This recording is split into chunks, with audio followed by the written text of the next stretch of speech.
titre de mon message, c'est « Suivre le bon berger ». Et donc ça va dans la suite. Suivre le bon berger. Jésus est le bon berger. Dans la Bible, on nous parle de berger, on nous parle de pasteur. Dans l'Ancien Testament, certains prophètes ont fait des reproches à certains pasteurs. Et Dieu a établi des pasteurs. Dieu établit les autorités. Et Jésus reste le bon berger, le berger des bergers, le modèle par excellence. Mais Jésus a payé très cher son statut de berger quand il est venu sur la terre. Il a payé très cher, et on l'a chanté aussi. Il est passé par la croix. Son chemin de berger était par la croix. Il a invité les hommes et des femmes à le suivre dans une belle destinée. Jésus est mort à la croix, il est ressuscité, il a donné ses instructions aux apôtres et il est remonté vers le Père. Et il nous a donné une destinée, et cette destinée, c'est le Père éternel. Le peuple de Dieu est un peuple en marche, et pas n'importe comment. J'aime bien cette expression de Paul. Paul souvent dit « je cours ». Et j'aime bien parce qu'il évoque tout un dynamisme, et ça représente Paul, avec toute l'énergie qu'il avait, l'énergie du Saint-Esprit, de l'Esprit de Dieu, qui l'animait. Et je pense que Paul est un modèle, et la Bible, au travers de ce qu'elle nous décrit de Paul, Dieu veut nous donner un enseignement et veut nous donner un modèle de zèle, de dynamisme, de force, de conviction, d'enthousiasme. Il disait « je cours, mais pas comme battant l'air, pas dans n'importe quelle direction, dans une direction bien précise, le Père. » Et à la fin de sa vie, il dira « j'ai achevé la course, j'ai combattu le bon combat. Désormais, la couronne est pour moi, enfin, la couronne m'est réservée. J'ai combattu le bon combat. » Et il a transmis à ce moment-là à Timothée des informations. Il a transmis à Timothée des directives. Il a transmis à Timothée ce qu'il avait sur le cœur pour diriger l'Église, pour continuer l'œuvre. Et de génération en génération, des hommes se sont levés. On a transmis cet enseignement de génération en génération pour garder un but, une destinée, le Père. Je voudrais lire un texte dans Jean 10, au chapitre 10, versets 1 à 6. Parce que Jésus a initié cette direction. Il a tracé le chemin et il a initié cette direction. Il nous a donné une direction. Et on va le lire. Donc, je ne sais pas si vous y êtes, c'est affiché. Jean 10, chapitre 10, donc versets 1 à 6. En vérité, je vous le dis, celui qui n'entre pas par la porte dans la bergerie, mais qui y monte par ailleurs, est un voleur et un brigand. Mais celui qui entre par la porte est le berger des brebis. Le portier lui ouvre et les brebis entendent sa voix. Il appelle par leur nom les brebis qui lui appartiennent et il les conduit dehors. Lorsqu'il a fait sortir toutes ces brebis, il marche devant elles et les brebis le suivent parce qu'elles connaissent sa voix. Elles ne suivront point un étranger, mais elles fuiront loin de lui parce qu'elles ne connaissent pas la voix des étrangers. Jésus leur dit cette parabole, mais ils ne comprirent pas de quoi il leur parlait.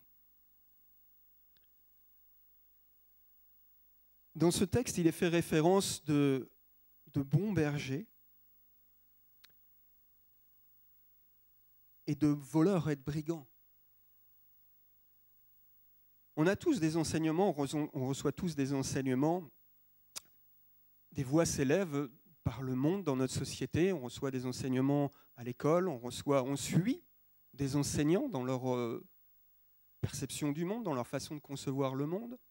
On suit peut-être un chef d'entreprise qui trace une voie aussi et qui nous emmène peut-être aussi quelque part. On suit des gouvernements qui nous emmènent aussi avec leur politique aussi dans des directions bien précises. Dieu a établi les autorités, toutes les autorités, mais parce qu'il a voulu l'autorité. Le terme autorité veut dire, c'est un terme qui vient du latin et qui véhicule l'idée de croître et de grandir. Donc les autorités qui nous sont données sont là pour faire croître et grandir, nous faire avancer. Mais il y a des bonnes autorités et des moins bonnes autorités. Pourquoi ? Parce que la corruption est venue polluer. Le mal est venu polluer. Des hommes ont pris le pouvoir alors qu'ils n'étaient pas appelés à cette autorité. Et certains l'ont prise et certains ont mené les choses à bien. Dans l'histoire d'Israël, on voit des rois qui mènent le peuple correctement et des rois qui mènent le peuple à la dérive. Donc il y a des bons bergers, il y a des voleurs et des brigands. Jésus dit, il entre par la porte, le bon berger, par la porte. Par contre, le brigand et le voleur, lui, ne va pas prendre la porte. Il va y monter par ailleurs. Il va y monter par ailleurs. Jésus a établi des hommes pour conduire l'Église, pour la diriger. Et ce n'est pas n'importe comment que ça se fait. Je veux dire que des hommes sont établis, il a désigné des hommes. Et on va en parler tout à l'heure. Ce que je voulais dire simplement, c'est que Jésus, qui est le bon berger, comme on vient de le lire, il a été frappé et humilié. Et il a créé, et c'est ce que dit Jean un peu plus loin dans le chapitre 10 au verset 19 et 21, il y eut de nouveau à cause de ces paroles division parmi les Juifs. Plusieurs d'entre eux disaient, il a un démon, il est fou, pourquoi l'écoutez-vous ? D'autres disaient, ces paroles ne sont pas celles d'un démoniaque, un démon peut-il ouvrir les yeux des aveugles ? Vous voyez que Jésus, même s'il est le bon berger, il a dû subir la calomnie, il a dû subir des attaques. Et les serviteurs de Dieu, ceux qui sont amenés à diriger l'Église, recevront aussi des attaques. Des attaques. Et l'Église doit en avoir bien conscience. Elle doit veiller. Veiller à ce qu'elle dit, veiller à ce qu'elle a dans son cœur. Veiller au berger, respecter le berger et les autorités que Dieu a mis en place. Elle doit garder sa langue. La calomnie. Jésus a été calomnié, Jésus a été percé. Et les serviteurs de Dieu seront calomniés et percés. Et malheur à celui qui touchera un serviteur de Dieu. Malheur à celui qui le calomnie dans son dos. Malheur à celui qui outrage un serviteur de Dieu. Malheur. Je vais vous amener dans l'Ancien Testament, dans le livre des Nombres, au chapitre 16, verset 1 à... J'ai pas mal de versets, mais on commencera au verset 1, et puis je m'arrêterai où vous verrez. Dans ce texte, on va voir Moïse. Moïse est un serviteur de Dieu, il a été désigné par Dieu pour conduire le peuple, pour sortir un peuple de l'esclavage. Comme je disais tout à l'heure, l'autorité est là pour faire croître et faire grandir.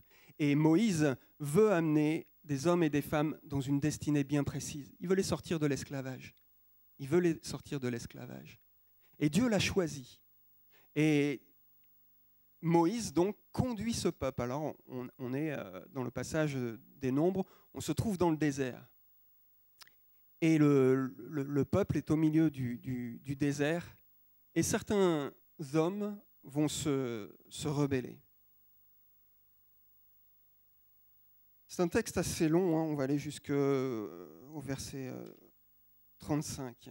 Alors, j'espère que vous êtes armés de patience, de courage, soyez bien attentifs. Il y a beaucoup de choses qui vont se dire dans ce texte. On va voir le comportement de certains hommes. Si je dis ça, ce n'est pas pour vous décourager ou ce n'est pas pour laisser planer sur l'Église un sentiment un poids, vous le comprenez bien, simplement pour vous montrer que Dieu veille sur son Église et sur ses bergers. Et ça, c'est important et ça doit nous rassurer plus que de nous faire peur. Vous comprenez ce que je veux dire? Dieu a un regard et Jésus a un regard sur ses serviteurs. Ces serviteurs passeront par la souffrance. On le voit, Paul est passé par la souffrance. Les serviteurs de Dieu, les prophètes sont passés par la souffrance. On a entendu tout à l'heure une parole aussi qui nous parlait de cette souffrance. Ok. Mais Dieu va jusqu'à un certain point. Et si Dieu s'en mêle, ça peut faire très très mal. Très très mal. Encore une fois, ça doit nous rassurer. Parce que les serviteurs de Dieu, ceux qui prêchent la parole ou qui ont une responsabilité, tous les ministères sont importants dans l'Église. Comprenez-le bien. Et on va le voir tout à l'heure dans quelle mesure Dieu désigne un serviteur, une personne, en tout cas un berger, qui a pour mission de guider l'Église, de l'enseigner et de la guider, et toujours dans une direction bien précise, sans se décourager. Alors on va lire ce texte. Vous êtes prêts? Parce qu'on est parti pour un bon chemin, un bon petit chemin. Coré, fils de Yiteshachar, fils de Yehat, fils de Lévi, avec Dathan, et Abiram, fils d'Eliab, et On, fils de Pélet, tous trois fils de Ruben, prirent l'initiative de se soulever contre Moïse, avec 250 hommes des Israélites, des princes de la communauté, de ceux que l'on convoquait aux réunions et qui étaient des gens de renom. Donc des hommes importants dans l'Église, enfin dans l'Église, en tout cas dans le peuple, sont des hommes importants, des hommes qui ont des responsabilités. Et ils prennent une initiative de s'opposer à Moïse. Ils s'assemblèrent, verset 3, donc ils s'assemblèrent contre Moïse et contre Aaron. Et ils leur dirent, « C'en est assez, car toute la communauté, tous sont saints, et l'Éternel est au milieu d'eux. Pourquoi vous élevez-vous au-dessus de l'assemblée de l'Éternel? Pourquoi vous élevez-vous au-dessus de l'assemblée de l'Éternel ?» Et là, vous allez voir la réaction de Moïse. Quand Moïse entendit cela, il tomba face contre terre. Il tomba face contre terre. Je vous dirais que Moïse, ce n'est pas un petit bonhomme qui a peur des choses. C'est le genre de gars qui est capable de tuer un homme. Et on le voit au début. Il est capable de mettre à mort un homme. Il est capable d'empoigner un homme. Il y a des textes de l'historien Flavius Joseph qui disent que Moïse était à la tête des armées égyptiennes quand ils ont combattu les Éthiopiens. Et il a vaincu. C'est un guerrier, Moïse.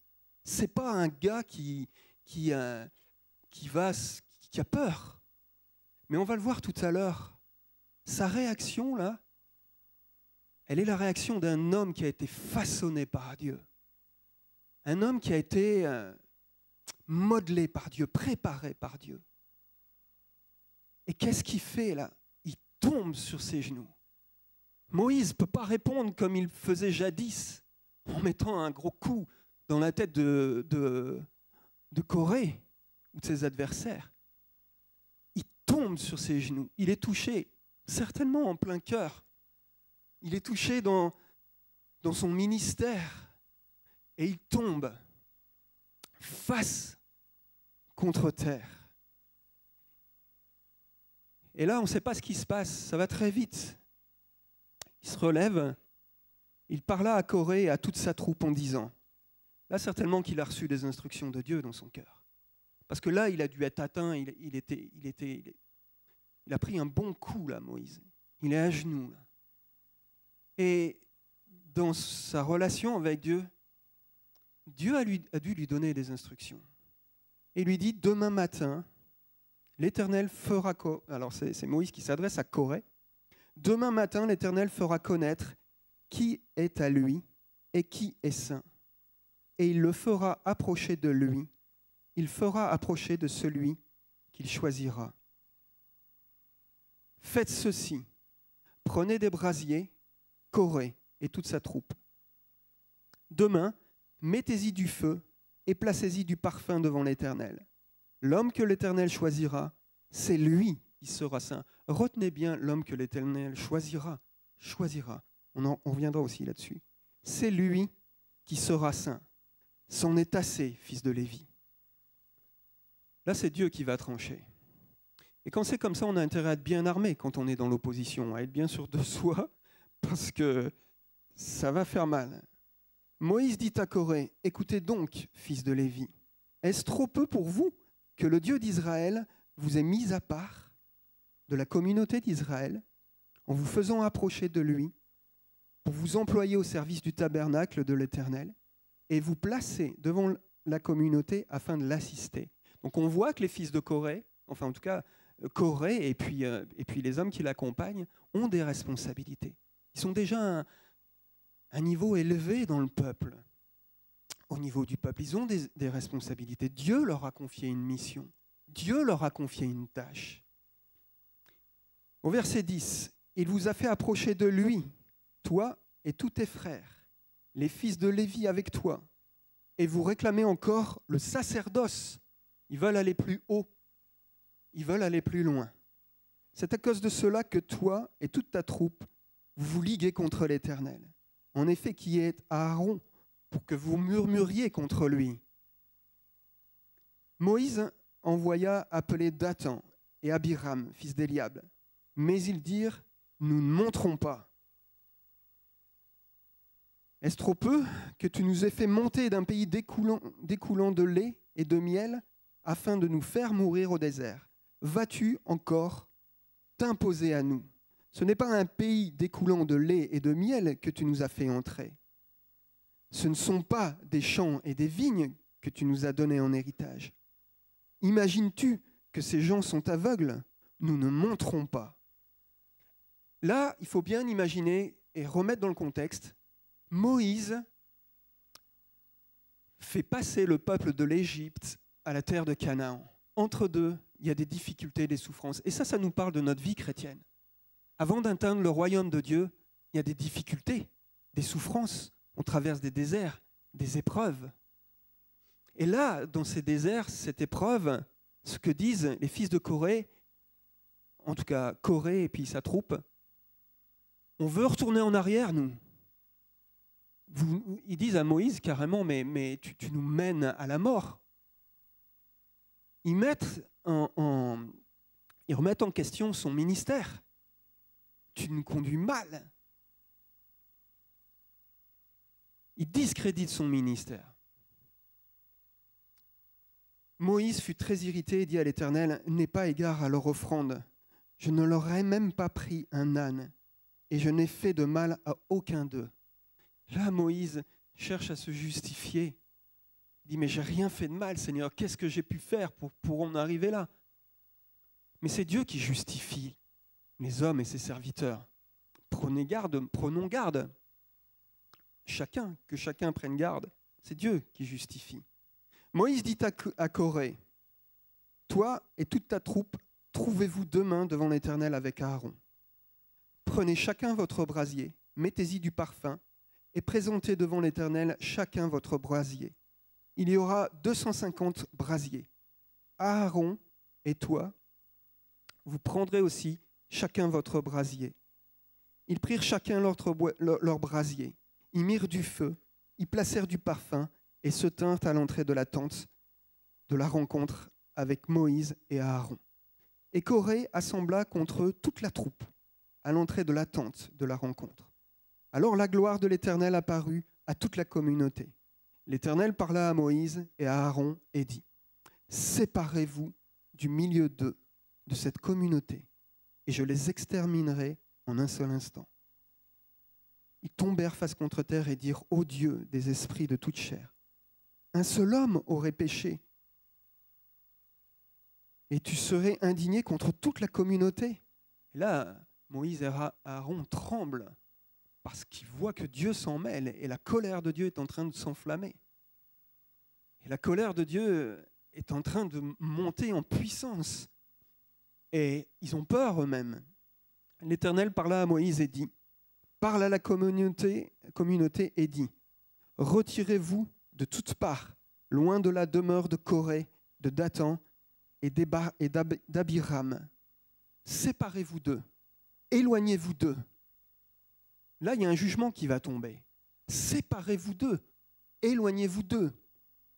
Moïse se leva et se rendit vers Dathan et Abiram, et les anciens d'Israël s'y rendirent à sa suite. Il parla à la communauté et dit « Éloignez-vous des tentes de ces hommes méchants et ne touchez à rien de ce qui leur appartient, de peur d'être emportés à cause de tous leurs péchés. » Dieu prévient. Le jugement va tomber. Dieu prévient. Attention, attention, séparez-vous d'eux, éloignez-vous d'eux. Ils se retirèrent de tous côtés, loin de la demeure de Coré, de Dathan et d'Abiram. Dathan et Abiram sortirent et se tinrent à l'entrée de leur tente avec leurs femmes, leurs fils et leurs petits-enfants. Moïse dit, à ceux-ci, vous reconnaîtrez que l'Éternel m'a envoyé. L'Éternel m'a envoyé pour accomplir toutes ses œuvres et que je n'agis pas de moi-même. Si ces gens meurent contre tous les hommes, si ces gens meurent comme tous les hommes meurent, s'ils subissent le sort commun de tous les hommes, ce n'est pas l'Éternel qui m'a envoyé.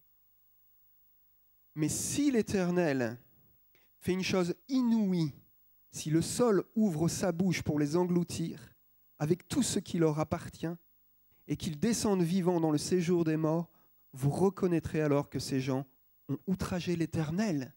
Ce n'est pas Moïse qu'ils ont outragé, c'est l'Éternel. Comme il achevait de prononcer toutes ces paroles, le sol qui était sous eux se fendit.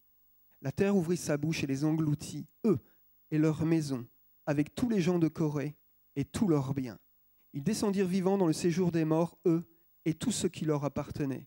La terre les recouvrit et ils disparurent du milieu de l'assemblée. Tout Israël qui était autour d'eux s'enfuit à leurs cris en disant « Surtout que la terre ne nous engloutisse pas ». Un feu sortit d'auprès de l'Éternel et consuma les 250 hommes qui présentaient le parfum. Les 250 hommes qui se sont laissés entraîner par Corée, et ces hommes ont été consumés aussi par le feu. Le jugement de l'Éternel est tombé. Le jugement de Dieu est tombé. Moïse a été justifié. Mais ça va plus loin, je ne vais pas vous lire tout le texte parce que ça pourrait durer assez longtemps. On voit encore que le peuple encore se révolte encore, une partie du peuple. Et le jugement va continuer. Il y a 14 700 personnes dans la suite qui seront éliminées du peuple par Dieu. Alors c'est un texte très fort où on voit l'autorité de Dieu justifier son serviteur. C'est un texte très très fort. Qu'est-ce qui s'est passé dans cette histoire? Qu'est-ce qui s'est passé?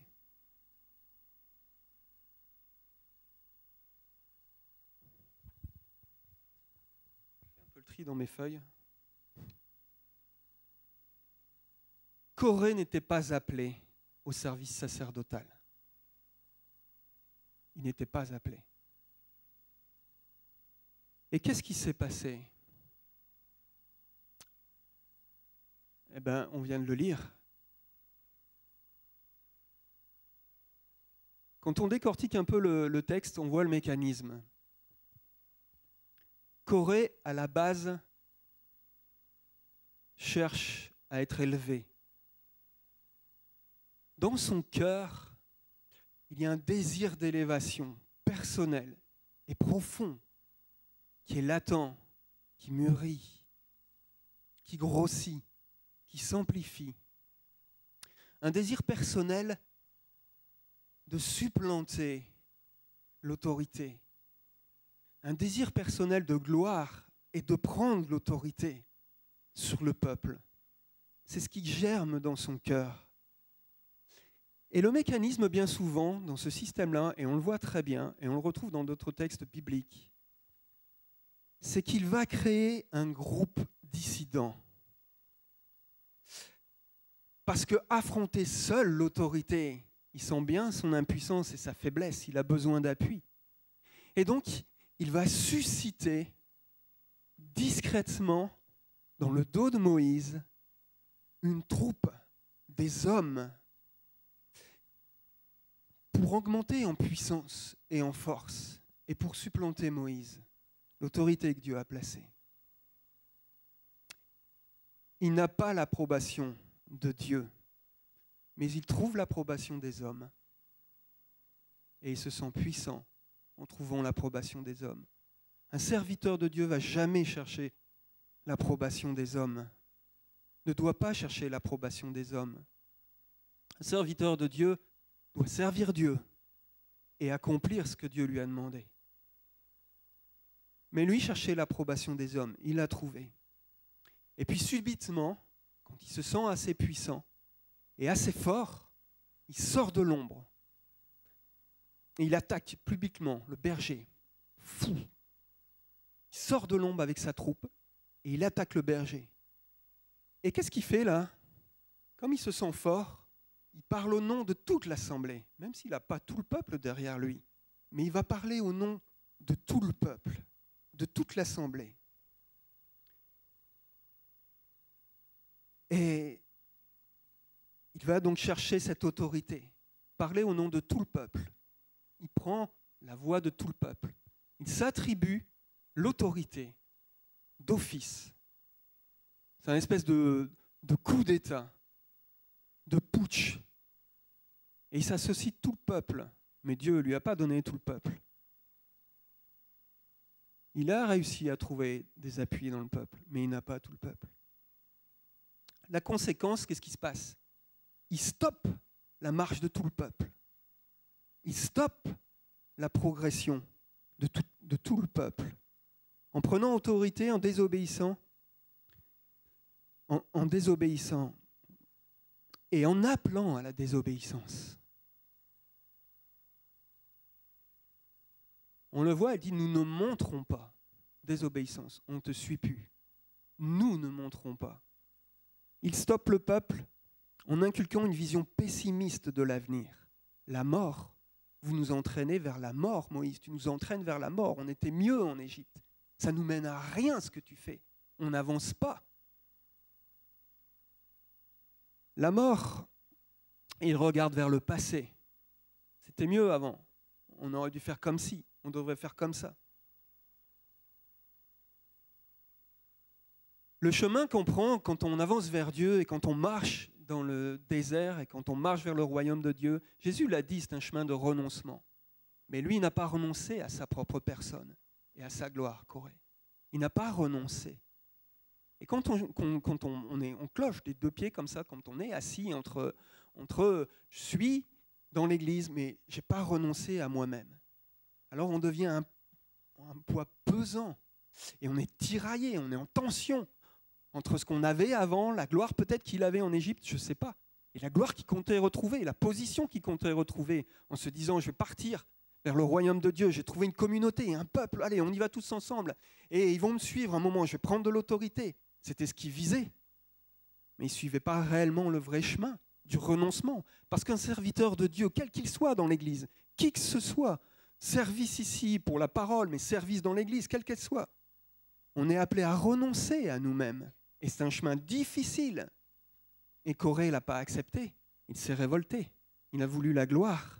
Il n'a pas voulu les coups et la souffrance. Il n'a pas voulu les difficultés. Moïse devait en recevoir des critiques. Devait en recevoir. Mais il persévérait avec la grâce de Dieu et la patience que Dieu lui avait donnée. Corée s'est révolté. Et il entraînait beaucoup de monde avec lui.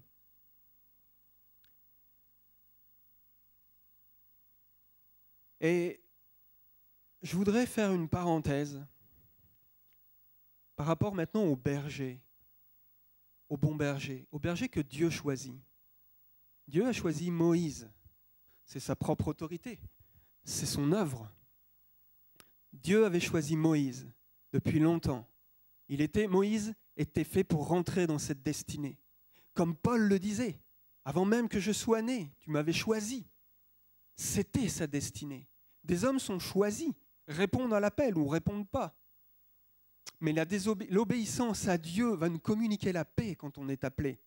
dans un service, et si vous êtes appelé dans un service, que vous résistez à ce service, vous serez en tension et dans un tourment. Vous serez mal à l'aise, vous ne serez pas en paix. Vous ne serez qu'en paix que dans l'obéissance et dans le fait de rentrer dans ce service, quel qu'il soit. Quel qu'il soit. La Bible nous donne beaucoup d'éléments par rapport aux bergers. Par rapport aux bergers. Moi, je veux honorer les bergers. On a honoré la semaine dernière le berger de cette église, le pasteur de cette église qui a toujours des responsabilités. Mais ce pasteur s'en va et un autre vient. Et je loue Dieu parce qu'il m'a mis ce message à cœur entre les deux, entre la passation de l'un et de l'autre, entre la passation d'autorité dans cette église. Et c'est un message que serrez bien dans votre cœur ce message. Gardez bien la vision du berger. Je voudrais, au travers des paroles qui vont suivre, vous montrer comment Dieu choisit un berger, comment Dieu forme un berger surtout. Parce que Dieu choisit un berger, il le choisit d'autorité. Personne n'a rien à dire, quelle que soit son histoire, quel que soit son passé. L'apôtre Paul était un persécuteur, un meurtrier de l'Église. Dieu l'a choisi. Dieu l'avait choisi. L'apôtre Paul était attiré, il devait rentrer, il sentait cette puissance en lui, cet appel en lui, mais il ne savait pas comment l'exprimer. Et par manque d'intelligence, il était devenu persécuteur de Jésus-Christ, persécuteur de l'Église. Au lieu d'entrer dans son ministère, il luttait contre son ministère. Il luttait. Il avait été appelé, même avant sa naissance. Il luttait, il ne comprenait pas. Il n'avait pas compris l'autorité, l'amour et la grâce de Dieu. Il était rempli de zèle, mais de folie en même temps. Et de folie. Dieu l'avait choisi et Dieu l'a formé. Dieu nous donne des éléments concernant ses serviteurs. La Bible nous dit, par exemple, et quand on regarde bien dans le choix, en tout cas dans les ministères qu'on trouve au travers de l'Écriture, on voit les hommes que Dieu a choisis. Joseph, par exemple. Joseph n'a rien choisi. C'est Dieu qui l'a choisi. Et Joseph a beaucoup souffert. Mais Dieu voulait l'amener et se servir de lui pour la bénédiction du peuple, pour la bénédiction d'Israël, pour la bénédiction de ses frères. Ses frères n'ont rien vu, n'ont rien compris. Et personne n'a rien compris. Même Joseph n'a pas compris grand-chose au départ. Mais Joseph a été emporté par le choix de Dieu dans des souffrances et des tribulations. Joseph n'avait pas choisi. Gédéon n'avait pas choisi non plus. D'ailleurs, Gédéon s'excuse. Il est maladroit, il ne sait pas trop. Les apôtres n'ont pas choisi. Jésus leur a dit, ce n'est pas vous qui m'avez choisi, mais moi, je vous ai choisi et je vous ai établi afin que vous alliez et que vous portiez du fruit et que votre fruit demeure. La croissance, l'origine du terme autorité, grandir. La croissance, ce n'est pas tant la croissance de ces hommes que Dieu veut, c'est la croissance de tous ceux qui les entourent. Les ministères sont donnés à l'Église pour former l'Église, pour la faire grandir, pas pour leur propre gloire. Et ça implique une bonne dose de souffrance aussi, et d'abnégation, de consécration. Paul n'a pas choisi non plus. Dieu s'est mis sur son chemin. Jésus s'est mis sur son chemin. Paul n'a pas choisi. Et Jésus lui a même dit, attention, il te serait dur de regimber contre les aiguillons. Les aiguillons, c'est ce qui servait à piquer les bœufs. Ça veut dire que, mon gars, là, je t'ai choisi. Il dira plus tard à Ananias, c'est un instrument que j'ai choisi. Avant même qu'il naisse, je l'ai choisi, je l'ai formé. Et à un moment, au jour de son appel, parce que vient le temps de l'appel pour le serviteur, au jour de son appel, Jésus se met devant lui et lui dit, Paul, pourquoi me persécutes-tu? Il aurait pu se rebeller. Il aurait pu continuer et s'entêter. Mais là, il fléchit les genoux, Paul. Et il dit, mais qui es-tu, Seigneur? Je suis Jésus que tu persécutes. Et là, il fléchit les genoux. Il fond, Paul. Il a bien conscience que c'est là la vérité, son chemin et sa destinée. Et il dit tout de suite, que veux-tu que je fasse? Service. serviteur, que veux-tu que je fasse? Il a tout de suite compris. Et Jésus l'envoie vers l'Église. Il l'envoie vers l'Église. Paul n'avait pas choisi. Il n'avait pas choisi. Il n'avait pas choisi. Les serviteurs ne choisissent pas. C'est Dieu qui les appelle. D'ailleurs, l'apôtre Paul dira, il se présentera souvent comme ça dans l'Épître aux Éphésiens, il se présente Paul, apôtre de Jésus-Christ, par la volonté de Dieu. Dans Colossiens, Paul, apôtre de Jésus-Christ, par la volonté de Dieu, et le frère Timothée, etc. Dans 1 Corinthiens, il dira, si j'annonce l'Évangile, ce n'est pas pour moi un sujet de gloire, car la nécessité m'en est imposée, et malheur à moi si je n'annonce pas l'Évangile. Ce n'est pas lui qui a choisi. Il a bien conscience que ce n'est pas lui qui a choisi. Ce n'est pas lui qui est appelé. Et malheur à lui s'il n'accomplit pas l'œuvre de Dieu. Malheur à lui s'il n'annonce pas l'Évangile. Vous voyez bien que Paul n'a pas choisi. Moïse n'a pas choisi de sa propre initiative de libérer le peuple juif d'Égypte. Il a été choisi, formé et appelé. À l'inverse, dans la Bible, on voit des hommes qui n'ont pas été envoyés de Dieu.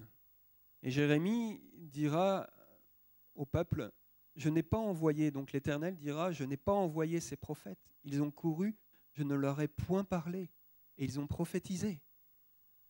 Leurs visions sont vaines, dans Ézéchiel, leurs visions sont vaines, et leurs divinations mensongères. Ils disent « oracle de l'Éternel », or l'Éternel ne les a pas envoyés. Ils font espérer que leur parole s'accomplira. Les visions que vous avez ne sont-elles pas vaines, Dieu dira, et les prédications que vous prononcez ne sont-elles pas mensongères? Vous dites « oracle de Dieu », or je n'ai point parlé.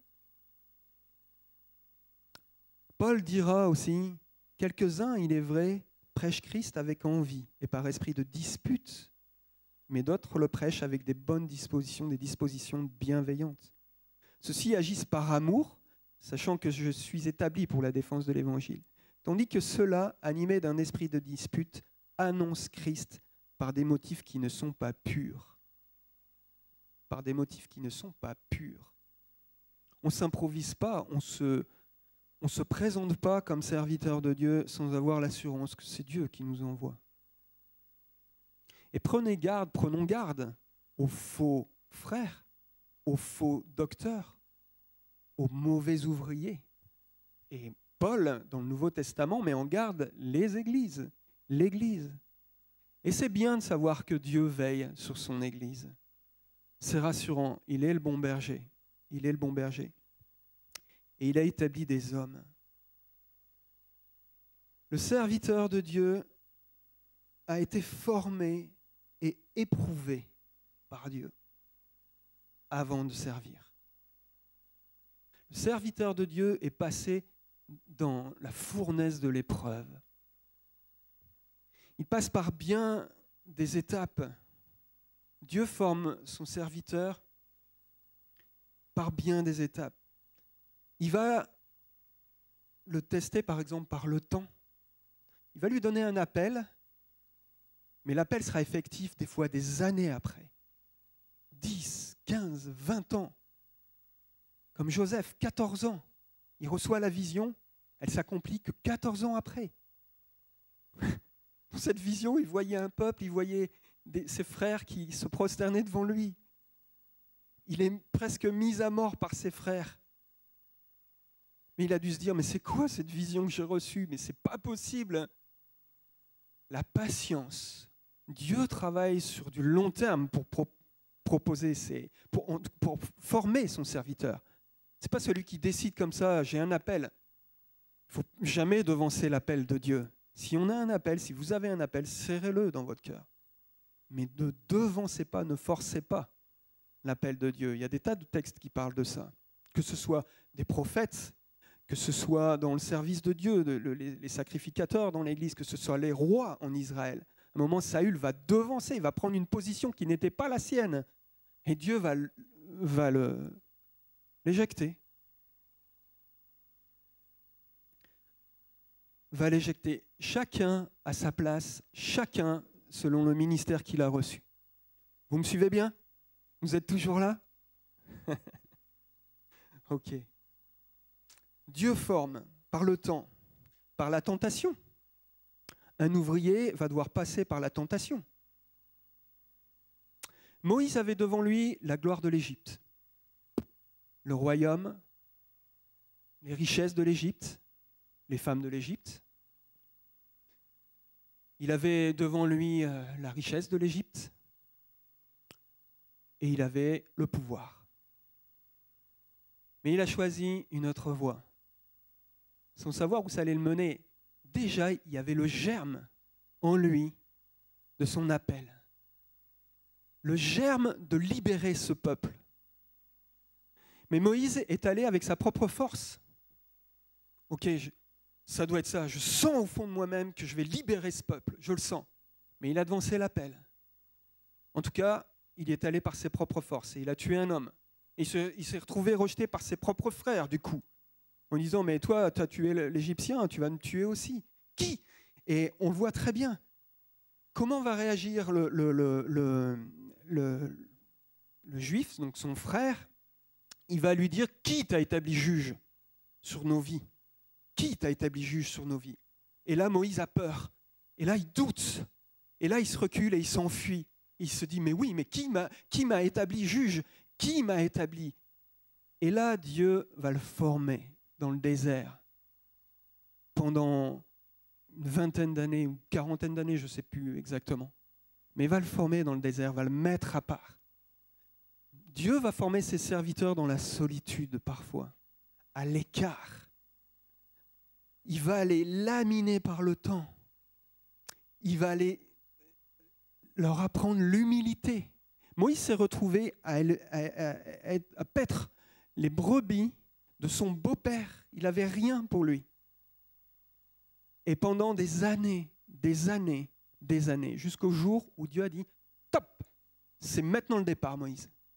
Je t'appelle. » Il a appelé par le buisson ardent. Et Moïse est entré dans son ministère.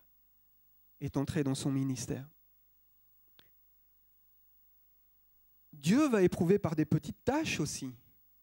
On a une vision du ministère très haute et grande. Dieu veut nous appeler à des grandes choses. Oui, chacun d'entre nous, au-delà de ce qu'on peut imaginer ou penser. Mais Jésus dira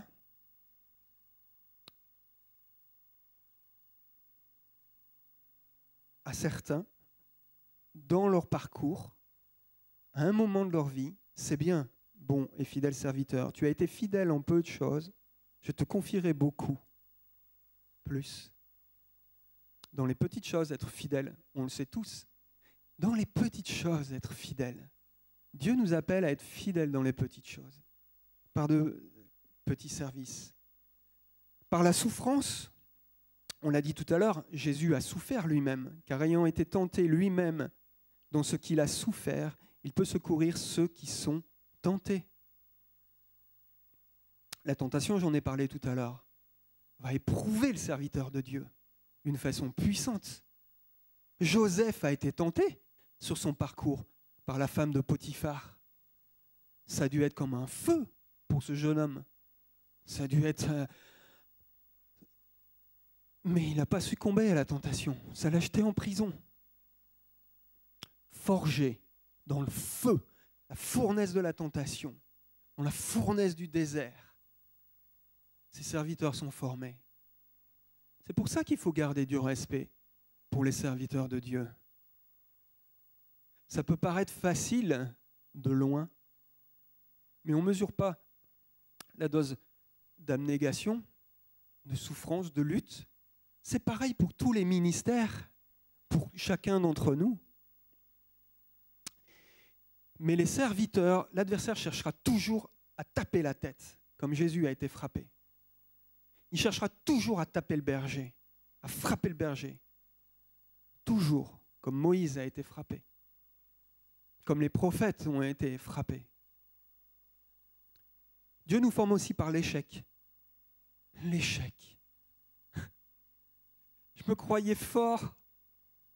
Je croyais que j'allais tout retourner, je croyais que j'allais tout accomplir. C'est l'histoire de Pierre. Jésus l'amène dans l'échec. L'amène dans l'échec. Quand tu serais pour tous une occasion de chute, tu ne le seras jamais pour moi. C'est moi le plus fort. Et puis, on lit derrière que tous les autres ont dit la même chose. Mais Pierre, le premier. Et Jésus, c'est là que Jésus lui dit, je te le dis en vérité, cette nuit même, avant que le coq chante, tu me renieras 3 fois. Il était sûr de lui. Jésus forme ses serviteurs par le brisement. Brisé dans son orgueil. Brisé. Vous savez, je ne sais pas si on l'a déjà dit, mais en tout cas, je l'ai à l'esprit, comment on formait les chevaux de guerre. On brisait leur volonté propre. On brisait dans la cavalerie la volonté du cheval. Il fallait que le cheval réponde au doigt et à l'œil. Pourquoi ? Parce qu'au moment du combat, dans les tonnerres, dans le sang, dans la boue, il fallait que le cheval réponde toujours au cavalier. Il fallait briser le cheval, sa volonté. Et le serviteur de l'Éternel est brisé dans sa volonté propre. Je veux aller dans cette direction. Brisement. Brisement dans sa volonté. Brisement dans ses désirs. Brisement. Dieu le forme. Par l'échec.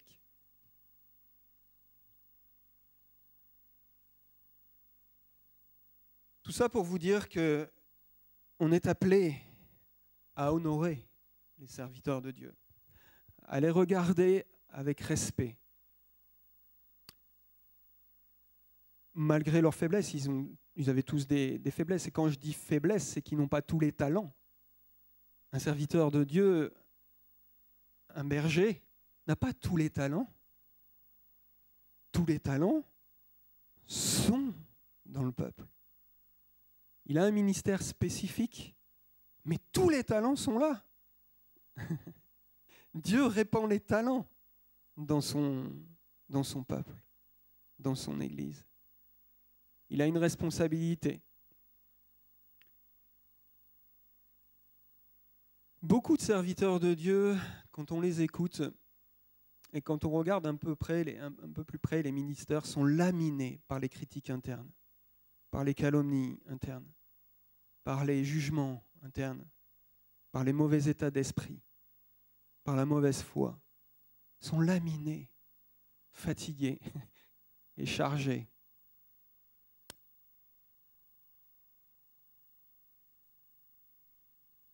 La calomnie a l'air de rien.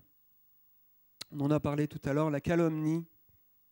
Je vais vous raconter l'histoire et on la voit partout, la calomnie. L'insatisfaction, le mécontentement, le mauvais état d'esprit, comme je disais, on le voit partout et le chrétien doit veiller sur sa propre vie. Le chrétien doit être renouvelé et comblé. Pour lutter contre l'insatisfaction, c'est Dieu qui nous comble. Il y a beaucoup de versets de la Bible qui appellent l'homme, l'enfant de Dieu, à venir dans la présence de Dieu et être comblé. Et être comblé.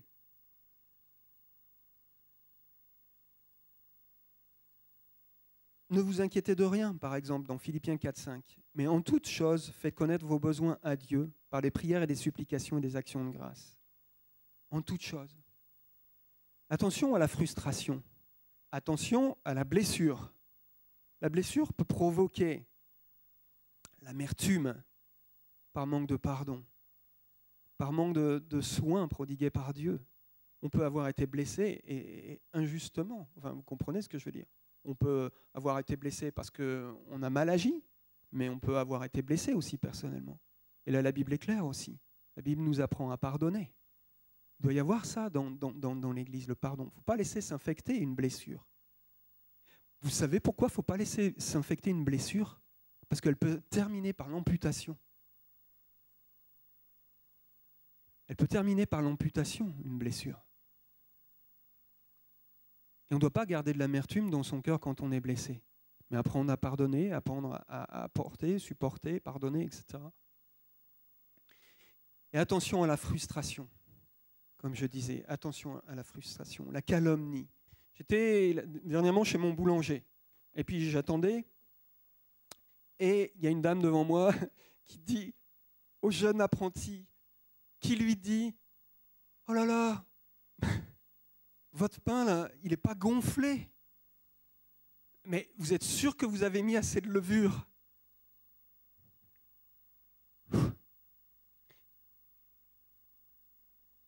Souvent, je le vois à la tête de mon boulanger. Il est démoralisé. C'est trop cuit. C'est pas assez cuit. C'est trop dur. Il y a trop de croûte. C'est pas assez gonflé. C'est trop gonflé. Il y a pas le modèle que je voulais. Il est trop chaud, trop sec. Mon boulanger, il est épuisé, laminé. C'est un jeune boulanger qui vient de s'installer. Avant, on n'avait plus de boulanger. Il y a une période où on n'avait plus de boulanger. Tout le monde râlait auprès du maire parce qu'on n'avait plus de boulanger. Maintenant qu'on a un boulanger qui fait tout ce qu'il peut, il se fait laminer. Quand il prend une journée de congé, c'est trop. Ça râle. Mais on rigole, vous savez, comme ça, on rigole. J'ai connu le boulanger qui était avant lui. Écoutez-moi bien. Ce boulanger qui était avant lui, j'ai eu l'occasion de m'approcher de lui et de l'écouter, et c'était pareil. Il disait la même chose. Il disait, mais je travaille en plus, il avait des employés, sa compagne venait de le quitter, il se retrouvait tout seul, c'est elle qui servait. Et il s'est retrouvé tout seul, il devait payer ses employés, il n'avait plus à la fin du mois, il travaillait, il n'avait plus à la fin du mois assez pour se payer, lui, son salaire. Il devait payer ses employés. Et il souffrait, il a eu une maladie, il commençait à souffrir d'une jambe, je ne sais pas ce qu'il avait exactement. Et il était sans cesse sous le flot des critiques. Et une fois, il s'est arrêté 2-3 jours parce qu'il souffrait trop de sa jambe. Dans sa boîte aux lettres, quelqu'un a mis « Va travailler fainéant ». Va travailler fainéant. Un inconnu, anonyme, une flèche qui vient d'on ne sait où, une critique acerbe. Vous savez, cet homme, il était au bord de la dépression. Et cet homme, à un moment, s'est arrêté. Il était malade. Et on l'a retrouvé chez lui mort. Et j'étais stupéfait. Je me suis dit, qu'est-ce qui s'est passé? Et en fait, on a dit, ben voilà, il est mort d'une crise cardiaque. Il était malade et c'est une crise cardiaque. Mais j'ai su, par quelqu'un qui est très bien placé et qui m'a dit, les services de pompes funèbres, quand ils sont venus, ils ont constaté que ce n'était pas une mort, une crise cardiaque, c'était un suicide. Pourquoi? Parce qu'il avait avalé des barbituriques et puis sa bouche avait ressorti des choses qui attestaient du suicide. Vous voyez que la critique, la petite critique des uns des autres, elles peuvent anéantir un homme. Mais Dieu ne permet pas ça. Dieu ne permet pas ça. En tout cas, s'il a permis en Jésus-Christ à la croix, il a ressuscité Jésus-Christ. Et Dieu veille sur ses ouvriers. Et malheur à celui qui se laisse aller à la critique. Je vais conclure par une dernière parole, un texte, et je vais arrêter là. Par un texte de l'apôtre Paul aux Éphésiens. Écoutez bien, l'apôtre Paul donne des belles directives à l'Église, à chacun. L'Église, elle est belle. L'Église est aimée de Dieu, mais il veille sur son Église. Et attention aux lourds ravisseurs. Dieu veille sur son Église. Et lui donne des directives. Écoutez ce qu'il dit. Paul, il est en prison. Je vous exhorte donc, moi, le prisonnier dans le Seigneur, à marcher d'une manière digne de la vocation qui vous a été adressée. Il s'adresse à tous les membres de l'Église, digne de la vocation qui vous a été adressée. La vocation qui vous a été adressée à chacun. En toute humilité et douceur, avec patience, vous supportant les uns les autres avec charité, vous efforçant de conserver l'unité de l'esprit par le lien de la paix. Il y a un seul corps et un seul esprit, comme aussi vous avez été appelés à une seule espérance par votre vocation. il y a un seul Seigneur, une seule foi, un seul baptême, un seul Dieu et Père de tous, qui est au-dessus de tous et parmi tous et en tous. Mais à chacun de nous, la grâce a été donnée selon la mesure du don de Christ. À chacun de nous, à chacun d'entre nous, à chacun d'entre nous, une mesure de grâce, un appel, un ministère, un travail, à chacun d'entre nous. Considérez bien ces choses, considérez votre appel, entrez dans votre appel. C'est pourquoi il est dit, étant monté en haut, il a emmené des captifs et il a fait des dons aux hommes. Or, que signifie les montées, sinon qu'il est aussi descendu dans les régions inférieures de la terre? Celui qui est descendu, c'est le même qui est monté au-dessus de tous les cieux, afin de remplir toutes choses. Là, on nous parle du bon berger, qui est monté dans les cieux, qui est monté dans les cieux. Et qu'est-ce qu'il a fait? Il a donné les uns comme apôtres, les autres comme prophètes, les autres comme évangélistes, les autres comme pasteurs et docteurs. Pourquoi? Pour le perfectionnement des saints en vue de l'œuvre du ministère et de l'édification du corps de Christ. Il a donné les uns comme apôtres, comme prophètes, comme évangélistes, comme pasteurs et docteurs, pour le perfectionnement des saints. Pour le perfectionnement des saints, pas pour leur propre gloire. Jusqu'à ce que nous soyons tous parvenus à l'unité de la foi et de la connaissance du Fils de Dieu, à l'état d'homme fait, à la mesure de la stature parfaite de Christ. Chacun d'entre nous, on est appelé à devenir à la mesure, à la stature parfaite de Christ, afin que nous ne soyons plus des enfants flottants et emportés à tout vent de doctrine par la tromperie des hommes, par leur ruse dans les moyens de séduction. C'est la vocation du berger, de veiller à ce que le troupeau, à ce que chacun d'entre vous ne soit pas emporté par les vents de doctrine, par les philosophies, par les séductions du monde, et d'amener chacun d'entre vous à la destinée au Père céleste. Mais que professant, donc il s'adresse toujours aux Éphésiens, mais que professant donc vous, professant la vérité dans la charité, chacun on est appelé à professer la vérité dans la charité. Nous croissions à tous égards en celui qui est le chef, Christ. C'est lui, c'est de lui, et grâce à tous les liens de son assistance, que tout le corps bien coordonné et formant un solide assemblage, tire son accroissement selon la force qui convient à chacune de ses parties et s'édifie lui-même dans l'amour. Amen. Seigneur, nous te louons, nous te remercions pour ces moments, Seigneur, pour ta parole. Merci pour les hommes que tu as établis, Seigneur. Merci pour les ministères dans l'Église. Nous te prions de multiplier les dons dans notre Église, Seigneur, de fortifier les dons, Seigneur, dans notre Église, d'édifier, Seigneur, ton peuple et ton Église, Seigneur. Nous te louons pour les ministères établis dans l'Église, Seigneur. Nous te louons pour ton appel, pour la vocation que tu donnes à chacun.